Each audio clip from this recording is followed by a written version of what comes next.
హైడ్రా మరింత బలోపేతం కాబోతోంది. జియో నెంబర్ 99 ద్వారా హైడ్రా ఏర్పడింది. హైడ్రా ఇప్పటికే చెరువులను రక్షించడం కోసం, ప్రభుత్వ ఆస్తులను రక్షించడం కోసం కబ్జాలకు పాల్పడిన వారి నిర్మాణాలను కూరగొడుతోంది. కబ్జాదారులపై ఉక్కుపాదం మోపుతామని చెప్తోంది. అదే సమయంలో హైడ్రా చట్టబద్ధతను అందరూ ప్రశ్నిస్తున్నారు. హైడ్రా జియో ద్వారా ఏర్పడింది, జియో నెంబర్ 99 ద్వారా. ఆ జియోను చాలామంది సవాల్ చేస్తూ ఉన్నారు. హైడ్రాకు కూల్చే అధికారం లేదు, నిర్మాణాలను కూల్చే అధికారం లేదు అని అంటూ ఉన్నారు. సో ఇలాంటి వాదనలు వినిపిస్తూ ఉన్న సమయంలో కోర్టులో కూడా, న్యాయస్థానాల్లో కూడా పిటిషన్స్ దాఖలవుతున్నాయి. ఈ సమయంలో హైడ్రాను మరింత బలోపేతం చేయాలి అని రేవంత్ సర్కార్ అనుకుంటోంది. హైడ్రాకు మరిన్ని అధికారాలు ఇవ్వాలని అనుకుంటోంది. హైడ్రా కమిషనర్ రంగనాథ్ చేతిలో మరిన్ని విస్తృత అధికారాలు పెట్టాలనుకుంటోంది. హైడ్రా పంజా వైశాల్యాన్ని మరింత పెంచాలి అని రేవంత్ సర్కార్ భావిస్తోంది. రంగనాథ్ కూడా ఎక్కడ తగ్గేదే లే అని అంటున్నారు. ఎక్కడెక్కడైతే అక్రమార్కులు ఉంటారో, చెరువులను, ప్రభుత్వ స్థలాలను ఆక్రమించుకొని అక్రమాలకు పాల్పడుతుంటారో, అక్రమ కట్టడాలకు పాల్పడుతుంటారో వాటిపైన ఖచ్చితంగా చర్యలు తీసుకుంటామని చెప్తూ ఉన్నారు. సామాన్యుల విషయంలోనూ కొంత ఆలోచిస్తాము, కానీ అక్రమార్కుల విషయంలో, తెలిసి చేసిన తప్పుల విషయంలో మాత్రం ఎట్టి పరిస్థితులను ఉపేక్షించేది లేదు అని చెప్తున్నారు. ఇప్పటికీ ఆ జీవోని, హైడ్రా ఏర్పాటును ప్రశ్నిస్తూ ఉన్న నేపథ్యంలో హైడ్రా బలోపేతంపై రేవంత్ సర్కార్ ఫోకస్ పెడుతోంది. హైడ్రాను మరింత బలోపేతం చేయడం ఎలా అని ఈ నెల 20వ తారీఖున క్యాబినెట్ సమావేశం జరగబోతోంది. ఈ క్యాబినెట్ సమావేశంలో చాలా అంశాలు చర్చకు రాబోతున్నాయి. రైతుల రుణమాఫీకి సంబంధించిన విషయాలతో పాటు చాలా విషయాలు చర్చకు రాబోతున్నాయి. అందులో ప్రధానంగా హైడ్రాను ఇంకెంత బలోపేతం చేయాలి అనే విషయంపై రేవంత్ సర్కార్ ప్రయత్నం చేస్తుంది. ఇంకొక విషయం ఏంటంటే, ప్రత్యేక ట్రిబ్యునల్స్ని ఏర్పాటు చేయబోతోంది. ప్రత్యేక ట్రిబ్యునల్, హైడ్రా కోసం ప్రత్యేక ట్రిబ్యునల్ని. ఇప్పటికే హైడ్రాకు సంబంధించి కొన్ని కేసులు న్యాయస్థానాల్లో ఫైల్ అవుతున్న నేపథ్యంలో హైడ్రాకు చట్టబద్ధత కల్పించిన తర్వాత మరి కొన్ని వ్యాజ్యాలు పెరిగే అవకాశం ఉంటుంది, మరిన్ని కేసులు పెరిగే అవకాశం ఉంటుంది. హైడ్రాకు చట్టబద్ధత కల్పించిన తర్వాత హైడ్రాకు సొంతంగా పోలీస్ స్టేషన్ వస్తుంది. హైడ్రా చాలామందిపై కేసులు నమోదు చేస్తుంది. ఈ నేపథ్యంలో చాలా కేసులు నమోదు అవుతూ ఉంటాయి కాబట్టి సాధారణ కోర్టులపై ఆ భారం పడే అవకాశం ఉంటుంది. సో ఇప్పటికే చాలా కేసులతో న్యాయ వ్యవస్థపై చాలా ఎక్కువ భారం ఉంది. ఇప్పుడు హైడ్రా నమోదు చేసే కేసులు కూడా న్యాయ వ్యవస్థపైన మరింత భారం పడకుండా ఉండటానికి హైడ్రా ఒక ట్రిబ్యునల్ ఏర్పాటు చేయాలని అనుకుంటుంది. హైకోర్టు విశ్రాంతి న్యాయమూర్తితో, హైకోర్టు రిటైర్డ్ జస్టిస్తో ఒక ట్రిబ్యునల్ కూడా ఏర్పాటు చేసే విషయాన్ని పరిశీలించబోతోంది. ఖచ్చితంగా ట్రిబ్యునల్ ఏర్పాటు చేస్తామంటున్నారు. హైడ్రాకు చట్టబద్ధత కల్పించబోతోంది ప్రభుత్వం. హైడ్రాకు ఇప్పటివరకు కేవలం జియో 99 ద్వారా మాత్రమే ఏర్పాటై తన కార్యకలాపాలు సాగిస్తూ ఉంది. ఇప్పుడు చట్టబద్ధత కల్పించిన తర్వాత హైడ్రాకు విస్తృత అధికారాలు వచ్చే అవకాశం ఉంటుంది. హైడ్రాకు చట్టబద్ధత కల్పించే అంశంపై ఈ నెల 20వ తారీఖున రేవంత్ క్యాబినెట్ భేటీ కాబోతుంది.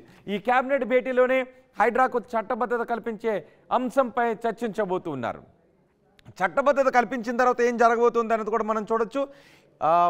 ఇప్పటికే చాలామంది అనుకుంటూ ఉన్నారు, హైడ్రా ఏర్పాటంతా ఒక హడావుడి, కేవలం ఇది ఒక రాజకీయ కక్షతో జరిగినటువంటి ప్రయత్నం. కొంతమందిని పనిగట్టుకుని వాళ్ళ ఇల్లును కూలుస్తూ ఉంటుంటారు, ఆ తర్వాత మెల్లిగా చెప్పబడిపోతుంది, సద్దుమణిగిపోతుంది అని అంటూ ఉన్నారు. కానీ రేవంత్ సర్కార్ మాత్రం హైడ్రాకు చట్టబద్ధత కల్పించడం ద్వారా హైడ్రా ఏర్పాటులో మేము ఎంత చిత్తశుద్ధితో ఉన్నాము, ఎంత నిబద్ధతతో ఉన్నాము, ఎంత దృఢంగా ఉన్నామని చెప్పే ప్రయత్నం చేస్తుంది. త్వరలోనే అసెంబ్లీ ముందుకు హైడ్రా బిల్లు రాబోతోంది. హైడ్రా చట్ట రూపాన్ని దాల్చిన తర్వాత ఇప్పటివరకు పంజా మాత్రమే ఉంది. ఇప్పుడు కోరలు కూడా వచ్చే అవకాశం ఉంటుంది. హైడ్రాకు విస్తృతమైనటువంటి అధికారాలు వస్తాయి. హైడ్రా నోటీసులు కూడా పంపిస్తుంది. ఇప్పటివరకు హైడ్రాకు నోటీసులు పంపించే పవర్ లేదు. నోటీసులు పంపించే పవర్ లేనప్పుడు కూలగొట్టే శక్తి కూడా హైడ్రాకు లేదు అని చాలామంది అంటూ ఉన్నారు. కానీ అదేం కుదరదు. హైడ్రాకు చట్టబద్ధత కల్పిస్తామని రేవంత్ సర్కార్ చెప్తోంది. రంగనాథ్ కూడా అదే చెప్తున్నారు. హైడ్రా కూల్చివేసే అధికారం ఉంటుంది, నిర్మాణాలను, అక్రమ నిర్మాణాలను ఎట్టి పరిస్థితుల్లోనూ ఉపేక్షించే అవకాశం లేదు అని. నిర్మాణాల కూల్చివేతలపై హైకోర్టులో వరుసగా పిటిషన్లు దాఖలవుతున్నాయి. ఈ నేపథ్యంలో సాధారణ కోర్టులపై, హైకోర్టులపై ఈ ప్రభావం ఎక్కువగా పడకుండా, బర్డెన్ ఎక్కువగా పడకుండా ట్రిబ్యునల్స్ని ఏర్పాటు చేయాలి అని అనుకుంటూ ఉంది హైడ్రా. రేవంత్ రెడ్డి సర్కార్ కూడా అదే అనుకుంటూ ఉన్నారు. సో చట్ట రూపాన్ని దాల్చిన తర్వాత చట్టబద్ధత హైడ్రా కల్పించినట్లయితే చాలా విషయాల్లో ఇంకా హైడ్రా దూకుడుగా వెళ్ళే అవకాశం ఉంటుంది. అయితే హైడ్రాకి చట్టబద్ధత కల్పించిన తర్వాత ఎటువంటి అధికారాలు హైడ్రాకి ఇవ్వాలి అని కొన్ని డిపార్ట్మెంట్లో ఉన్న అధికారాలన్నిటినీ సమ్మేళించి ఆ అధికారాలన్నింటినీ ఇప్పుడు హైడ్రా చేతిలో పెట్టాలని అనుకుంటూ ఉన్నారు. రెవెన్యూ, నీటిపారుదల, మున్సిపల్ తదితర శాఖలకు చెందిన అధికారాలన్నీ హైడ్రా కిందకు తీసుకుని రావాలనుకుంటూ ఉన్నారు. దీంతోపాటు వోల్టా చట్టం కింద ఉన్న అధికారాల్లో కూడా కొన్నిటిని తీసుకొచ్చి ఒక ప్రత్యేక చట్టాన్ని ఏర్పరిచి అవన్నీ హైడ్రాకు అప్పగించాలని అనుకుంటూ ఉన్నారు. సంబంధిత అధికారులను హైడ్రాకి ఎవరెవరు అధికారులను అప్పగించాలి, ఏ స్థాయి కేడర్ అంత ఏ విధంగా ఉండాలి, అందులో ఈ విషయాలన్నీ కూడా చట్టబద్ధత కల్పించిన తర్వాత పూర్తి స్వరూపం వచ్చేటటువంటి అవకాశం ఉంటుంది. రెవెన్యూ, నీటిపారుదల, మున్సిపల్ తదితర శాఖలకు చెందిన అధికారులను హైడ్రాకు అప్పగించాలని అనుకుంటూ ఉన్నారు. ఆ శాఖలకు ఉన్నటువంటి అధికారాలను కూడా హైడ్రా చట్టరూపం దాల్చిన తర్వాత అప్పగిస్తారు. వాల్టా చట్టం నుంచి కొన్ని అధికారాలను సైతం హైడ్రాకు అప్పగించే అవకాశం కూడా ఉంది. అంతేకాదు ట్రిబ్యునల్ ఏర్పరిచిన తర్వాత హైకోర్టు రిటైర్డ్ జడ్జితో ఈ ట్రిబ్యునల్ని ఏర్పాటు చేస్తామని చెప్తున్నారు. ఇప్పటికే రెరా, దేవాదాయ శాఖకు ప్రత్యేక ట్రిబ్యునల్స్ ఉన్నాయి. తెలంగాణలో వాటికి సంబంధించిన కేసులన్నీ రియల్ ఎస్టేట్కి సంబంధించిన కేసులు రెరా ట్రిబ్యునల్లోను, దేవాదాయ శాఖకు సంబంధించిన కేసులు దేవాదాయ శాఖ ట్రిబ్యునల్లోను ట్రయల్ చేయబడతాయి, వాటిలో విచారిస్తారు. సో అలాగే హైడ్రా ఫైల్ చేసే కేసులన్నీ కూడా హైడ్రా ట్రిబ్యునల్ కిందకు వచ్చినట్లయితే సాధారణ కోర్టులకు భారం తప్పే అవకాశం ఉంటుంది. అయితే విధి విధానాల రూపకల్పనకు కసరత్తు చేస్తున్నారు. హైడ్రా చట్ట రూపాన్ని దాల్చిన తర్వాత విధి విధానాలు ఏ విధంగా ఉండాలి, ఇంకా ఎటువంటి విస్తృత అధికారాలు కట్టబెట్టాలనే విషయం గురించి, విధి విధానాల రూపకల్పనకు సంబంధించి, సభ్యులకు సంబంధించి వివిధ రంగాలకు చెందిన 3 సభ్యులు ఉంటారు. అవసరమైతే మరో 2ని అదనంగా యాడ్ చేసే అవకాశం కూడా ఉంటుంది. అంటే 5 వరకు ఇందులో సభ్యులు ఉండే అవకాశం ఉంటుందని చెప్తున్నారు. ఆర్డినెన్స్లో ట్రిబ్యునల్ అంశాన్ని సర్కారు తీసుకురాబోతోంది. ఆర్డినెన్స్లో ట్రిబ్యునల్ అంశాన్ని తీసుకొచ్చే విషయం గురించి సర్కారు ప్రశ్నిస్తోంది. మరోవైపు చెరువులను ఆక్రమించకుండా ఇప్పటికే చెరువులను ఆక్రమించి నిర్మించిన కట్టడాలను కూల్చుకుంటూ హైడ్రా ముందుకు వెళ్తోంది. చాలామంది అంటూ ఉన్నారు ఇది ఇలాగే కొనసాగుతుందా, ఆ తర్వాత మళ్ళీ వదిలేస్తారు, పట్టించుకోకపోతే మళ్ళీ ఆక్రమణలకు గురవుతాయని. అయితే అలా వదిలేదే లేదని చెప్తున్నారు. ఇప్పటికే ఆక్రమణల విషయంలో వెనక తగ్గేది లేదని చెప్తున్నారు. ఈ ఆక్రమణలను తొలగించిన తర్వాత ఆయా చెరువుల పరిరక్షణ కోసం కొంతమంది సిబ్బంది నియమిస్తున్నారు. ఇప్పటికే రంగనాథ్ 600 మంది సిబ్బందిని నియమించినట్టుగా తెలుస్తోంది. ఒక్కో చెరువుకు 2 అధికారులు ఉంటారు, సిబ్బంది ఉంటారు.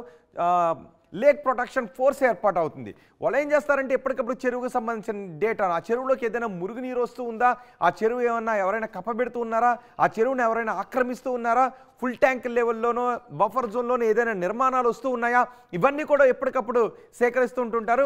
అలాంటి అక్రమాలకు ఎవరైనా పాల్పడితే వెంటనే హైడ్రా అధికారులకు చేరవేస్తారు. మళ్ళీ హైడ్రా అధికారులు అక్కడికి వచ్చి వాళ్ళపైన కేసులు నమోదు చేస్తుంది. కేవలం కూల్చివేయడం కాదు, కేసులు నమోదు చేస్తుంది. అవసరమైతే జైలుకి పంపించే అవకాశాలు ఉంటాయి. పెనల్ యాక్షన్స్ వాళ్ళపైన తీసుకోబడుతుంది, వాళ్ళు ప్రాసిక్యూట్ చేయబడతారు. సో వాళ్ళని జైలుకి పంపించే అవకాశాలు ఉంటుంది, ఫైన్లు వేసేటటువంటి అవకాశం కూడా ఉంటుంది. సో లేక్ ప్రొటెక్షన్కి 600 మంది సిబ్బందిని ఇప్పటికే నియమించినట్టుగా తెలుస్తోంది. ప్రతి చెరువుకి తటాకానికి కూడా 2 అధికారులు ఉండేటువంటి అవకాశం ఉంటుంది. ఎవరు కూడా ఆ చెరువులను కప్పెట్టడానికి చూస్తున్నాం. ఇప్పటికే చెరువులను మట్టి తీసుకొచ్చి కప్పెట్టి మెల్లమెల్లగా అక్కడ నిర్మాణాలు చేపట్టి ఇలా ఆక్రమణలకు పాల్పడ్డారు. ఎన్నో చెరువులు కనుమరుగైపోయాయి.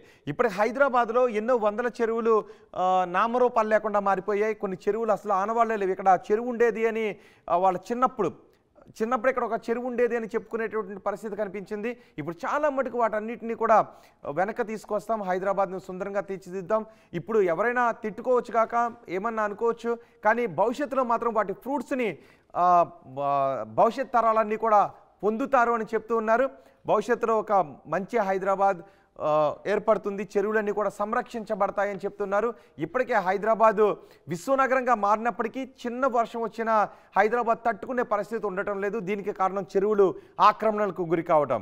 భవిష్యత్తులో ఒక మంచి హైదరాబాద్ను తీర్చిదిద్దడం ద్వారా, ఈ చెరువులన్నింటినీ ప్రొటెక్ట్ చేయడం ద్వారా ఎలాంటి వర్షం వచ్చినప్పటికీ కూడా హైదరాబాద్లో జీవన శైలికి ఎటువంటి ఇబ్బంది కలగకుండా, జీవన ప్రమాణాలకు ఎటువంటి ఇబ్బంది కలగకుండా, ప్రజలకు ఎటువంటి ఇబ్బంది లేని హైదరాబాద్ను తీసుకొస్తామని చెప్తున్నారు. ఎవరు కూడా చెరువులు ఆక్రమించడానికి ప్రయత్నం చేస్తే భవిష్యత్తులో వాళ్ళు కేసులను ఎదుర్కోవాల్సినటువంటి అవసరం ఉంటుందని చెప్తున్నారు. అంతేకాదు సిబ్బంది నియమిస్తున్నారు. సిబ్బందికి ప్రత్యేక డ్రెస్ కోడ్ ఉంటుంది. ఈ లేక్ ప్రొటెక్షన్ ఫోర్స్కి ప్రత్యేక డ్రెస్ కోడ్ ఉంటుంది. ఆ డ్రెస్ కోడ్ కూడా ఏ విధంగా ఉండాలి అనే దానిపైన కసరత్తు చేస్తున్నట్టుగా తెలుస్తోంది. జిహెచ్ఎంసీ పరిధిలో 185 చెరువులు ఉంటే హెచ్ఎండిఏ పరిధిలో 3500 తటాకాలు ఉన్నాయి. వీటన్నిటినీ కూడా పరిరక్షిస్తామని చెప్తున్నారు. కేవలం హైడ్రా ఏదో ఇప్పుడు వచ్చి హడావుడి చేసి వెళ్ళిపోయేది కాదు, హైడ్రాకు పంజా ఉంటుంది, కోరలు కూడా ఉంటాయని చెప్తున్నారు. అంటే హైడ్రాకు నోటీసులు ఇచ్చే పవర్ వస్తుంది, కేసులు బుక్ చేసే పవర్ వస్తుంది, హైడ్రాకు ఒక ట్రిబ్యునల్ వస్తుంది, ఒక చట్టబద్ధత వస్తుంది. కాబట్టి హైడ్రా ఒక బాహుబలిలా కనిపిస్తూ ఉంటుంది. ఎవరైనా ప్రభుత్వ ఆస్తులను ఆక్రమించాలి అన్నా, బఫర్ జోన్లోనో ఫుల్ ట్యాంక్ లెవెల్లోనో నిర్మాణాలు చేపట్టాలి అన్నా, చెరువులను కప్పెట్టాలి అన్నా, కబ్జా ఆలోచనే ఎవరు మైండ్లోనూ రాకుండా ఉండే విధంగా హైడ్రాకు కోరలు కూడా ఇవ్వబోతున్నారు. ఇప్పుడు కొన్ని చెరువులను గుర్తిస్తున్నారు. ఆ చెరువులను గుర్తించి వాటిని అందంగా తీర్చిదిద్దేలా, ఆ చెరువులను గుర్తించి వాటిని ప్రొటెక్ట్ చేసి ఆ చెరువులను మరింత అందంగా తీర్చిదిద్దేలా కూడా హైడ్రా ప్రణాళికను రూపొందిస్తూ ఉంది. ఒక 5 చెరువులను ఎంపిక చేస్తున్నట్టుగా తెలుస్తుంది. పైలట్ ప్రాజెక్ట్ కింద తొలి దశలో ఒక 5 చెరువులను తీసుకుంటారు. 5 చెరువులను చాలా అందంగా తీర్చిదిద్దుతారు. అందులోకి మురుగునీరు వచ్చేటటువంటి అవకాశం ఉండదు. మూసీ ప్రక్షాళన ద్వారా చెరువుల ప్రక్షాళన జరిగిన తర్వాత మూసీ ప్రక్షాళన జరుగుతుంది. చెరువులన్నీ కూడా అందంగా మంచి నీటితో కలకల్లాడే చెరువులను తీసుకొస్తామని చెప్తున్నారు. ఒకవేళ వర్షపు నీరు భారీ వర్షాలు పడినా ఆ వర్షపు నీరు అంతా చెరువుల్లోకి వెళ్ళి అది మనుషులకు ఇబ్బంది కలగకుండా ఉండే విధంగా తీర్చిదిద్దుతామని చెప్తున్నారు. సో మనకు అర్థమవుతున్నది ఏంటంటే త్వరలో హైడ్రా చట్టబద్ధతను సంతరించుకోబోతుంది. హైడ్రాకు చట్టబద్ధత కల్పించబోతున్నారు. రేపు 20వ తారీఖున క్యాబినెట్ భేటీలో చట్టబద్ధత కల్పించే అంశాన్ని పరిశీలిస్తారు. వచ్చే అసెంబ్లీ సమావేశాల్లోనే హైడ్రా చట్టబద్ధత బిల్లును ప్రవేశపెట్టే ఆర్డినెన్స్ ప్రవేశపెట్టే అవకాశం కనిపిస్తోంది. మరి హైడ్రా చట్టబద్ధత గురించి మీరేమనుకుంటున్నారు? హైడ్రా పనితీరు గురించి మీరేమనుకుంటున్నారు? మీ అభిప్రాయాన్ని కామెంట్ బాక్స్లో తెలియచేయండి. మరిన్ని వీడియోస్ కోసం ఛానల్ ని సబ్స్క్రైబ్ చేయండి. లేటెస్ట్ అప్డేట్స్ కోసం వాట్సాప్ ఛానల్ ని ఫాలో చేయండి. అండ్ లింక్ డిస్క్రిప్షన్ లో ఉంది.